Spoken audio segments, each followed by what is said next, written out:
Welcome to the morning after 2025 CFFL Week 13. The penultimate season week of the regular season is here, so we'll get to look at the playoff picture and the all play standings. First, look at the week that was in the CFFL. See that the Horndogs took down the Dingoes 66 to 44. I had thought the playoff picture was all set, and then I realized that the Horndogs still have a shot to make the playoffs. Cardinals squeaked by Dr. Dangerous 60 to 56. Thank you, Drake May, for having a good performance on Monday Night Football. I was a little worried since I picked a couple guys who had a bad week. Looking at you, my defense, my kicker, Smith and Jigba for the first time this year, and Gadsden. So made some poor choices. Should have went with Patriots. Should have went with Pierce, but snuck by on that one. Luckily, that was enough to pull out the win.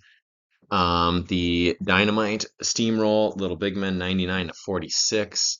That one was led by quite a few guys for the Dynamite there.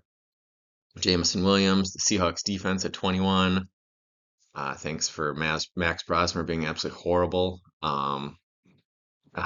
Also, we looked at the team prices right, taking down, again, steamrolling the Colts and ending the Colts season 93 to 54.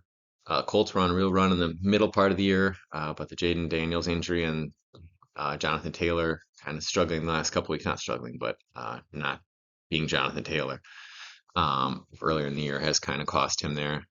Little team price right, a big week from a lot of people. Jordan Love, big week at 20. Nico Collins at 11. Javonte Williams had 10. Derrick Henry at 11. Rashee Rice at 16. And Jason Myers at 14. So a lot of big guys there. Trevor Lawrence had a good day for the Colts at 15, but that was about it. Isaiah Hodgins and Jordan Addison combined for 2 points. So it was disappointing end to the Colts season and extends their playoff drought now. I don't think the Colts have made it since they rejoined the league. So it's been a long time since Colts have made it. I thought they were a chance to win the Super Bowl this year, but it's looking like it'll be it definitely has been a disappointing end to the year for the Colts. The Bruisers take down the Maulers and put an end to their season 69 to 60. Um, Maulers let down Baker Mayfield had a rough day, injury he wasn't himself. Bijan was fantastic with 16 for him. Rome Odunze and Michael Pittman combined for 1 point, which was bad for him, and ETN only had 2 as well. Bruisers, though, Achan, awesome with 13 points, and Brock Bowers at 15, an amazing catch for him, ends the season for the Maulers and clinches a spot in either the 4 or 5 seed for the Bruisers. And the Minotaurs take down the Badgers 66 to 56, keeping the door open for the Horndogs to make the playoffs yet. Jackson Dart let down the Badgers. Trey McBride was awesome with 10. Kamani Valdell was fantastic with 13, almost 14.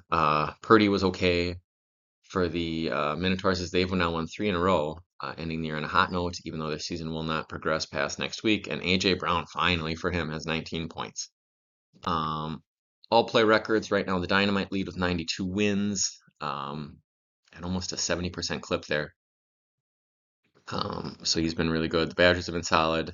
The top of the standings have been pretty consistent. Dingoes, Cardinals, and then the team prices right move from 6 to 5 this week. Colts fall from 5 to 7. The Maulers move up to 6. Looking at the Horndogs as the worst record with all play, the least amount of points, but still a shot at the playoffs. And we'll take a look at the playoff picture here. So team price is right. Current as the 1 seed, they could fall back into the first round if they lose and are outscored by 25 by me, and I win. So it'll be close there. The Dingoes have assured themselves of a first round bye, as they are cannot be caught by the Bruisers in terms of points. The Dynamite and Badgers most likely will make the playoffs and most likely will have the high points on the year, which is 150. The other one will probably get 50 points for second highest points. But one of them could still miss the playoffs. That is the chance, is if the Horndogs win and both of them lose, one of them will miss. If one of them wins, the other one will make it because of their points. So mutual pulling for the other one there. Otherwise, that'd be trouble. But Horndogs with a win and both of them losing, you never know. I know one of them plays team prices right, and I think the other one plays I'm not sure who has it actually to say that. I need a win over the Dingles, and I need team prices right to lose. Bruisers are locked into a first round game. So that is that. Even though the Colts are 6-7, due to the point situation, they cannot make the playoffs. Because they're 87 points behind the Badgers, and that's a historically bad week by the Badgers and a historically great week by the Colts. So it's highly unlikely that that happens. Just as a point of reference, this team, our league has 7 teams that still have a shot at the playoffs. The Wiffle League has 10 teams still with a shot at the playoffs.